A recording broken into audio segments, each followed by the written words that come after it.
you do a lot of the talking for me, mate. Who could disagree and argue with a lot of things you say? So there's no point in me repeating it on air. I just tell my mates here in Australia and everyone's happy.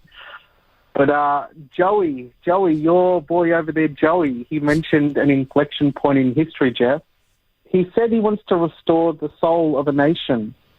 But I thought the Democrats are the party of the godless. So what soul are they attempting to restore? Because all I see from Democrats is a continuous assault on faith and decency from their moonbat government, constantly waving rainbow flags, Jeff. You know, Biden sounds like he's trying to snuff out the Bible Belt because that's where MAGA lives, but he says they're extremists and not worthy of political representation. Obama called them the bitter clingers. Biden calls them ultra MAGA. Disgraceful, Jeff. Those reporters in that room, mate, they have been complicit and outright hostile in their smearing of members of the American public. And they thought it was justified because they think America actually requires the fundamental transformation. I think it's sickening. I think it's a diabolical mindset. And I think we saw it taking place at the press dinner. I'm glad you weren't there, Jeff, because I think you would have belted quite a few of them, mate. And you would have been stamped never to return.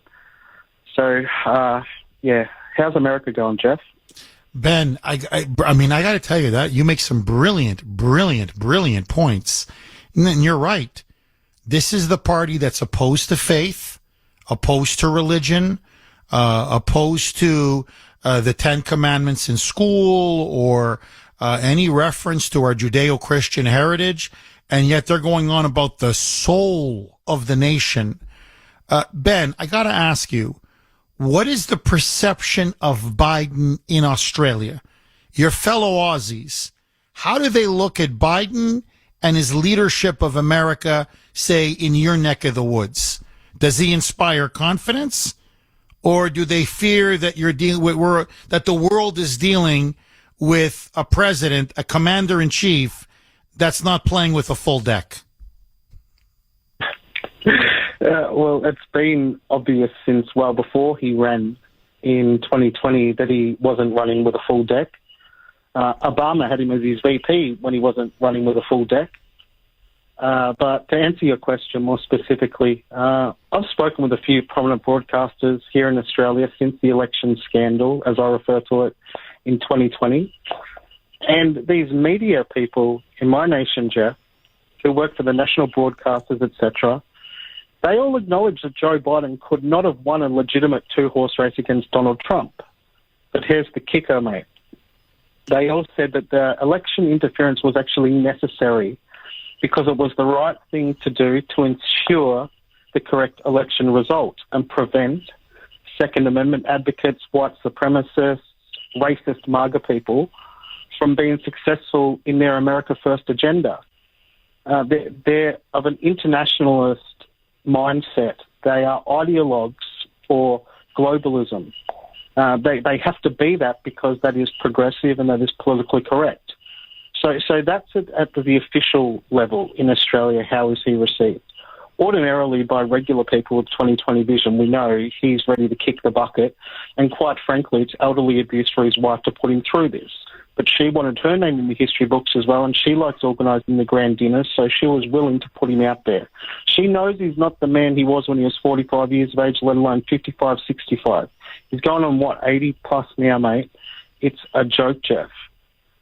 Wow, Ben, that is absolutely fascinating. So to go back to you're saying many of the media people in Australia, you're saying they admit that the election was essentially stolen, that there clearly was election meddling, election interference, but that Biden could not have beaten Trump mano a mano, one-on-one, but that it was necessary, that stealing the election was the only thing, the good thing to do to prevent white supremacists, MAGA, racists, Second Amendment people from staying in power. In other words, overthrowing Trump was a good thing, correct? Absolutely correct. Just as the weapons of mass destruction lie was needed to sell the war on terror, in this case, they automatically presuppose. Remember, Donald Trump was going to start World War III.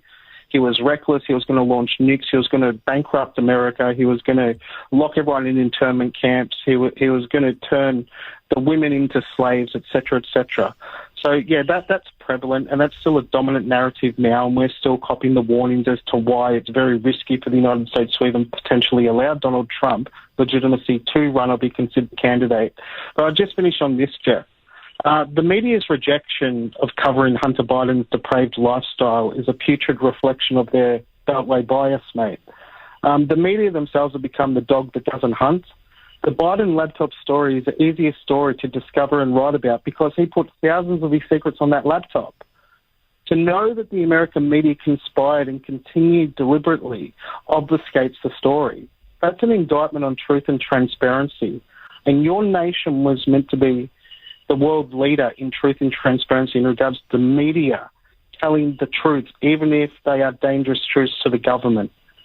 And so America's not setting a good example here, Jeff. The American media exclusively aren't setting a good example to the rest of the media around the world. Oh, I mean, wow, Ben, what a way to start the week, man. Holy mackerel. One of the best calls I've ever had. Really.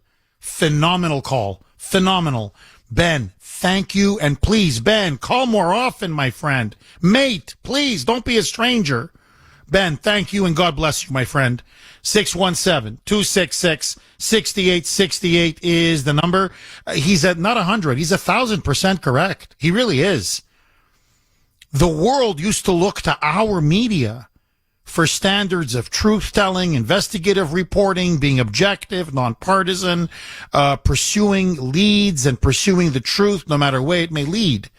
Now, we're teaching the world propaganda, indoctrination, lies, how to disseminate. And and you saw that it was grotesque. Saturday night was a grotesque night. You're cheering this disaster in the White House because he happens to have a D next to his name? And you're basically taking orders from him?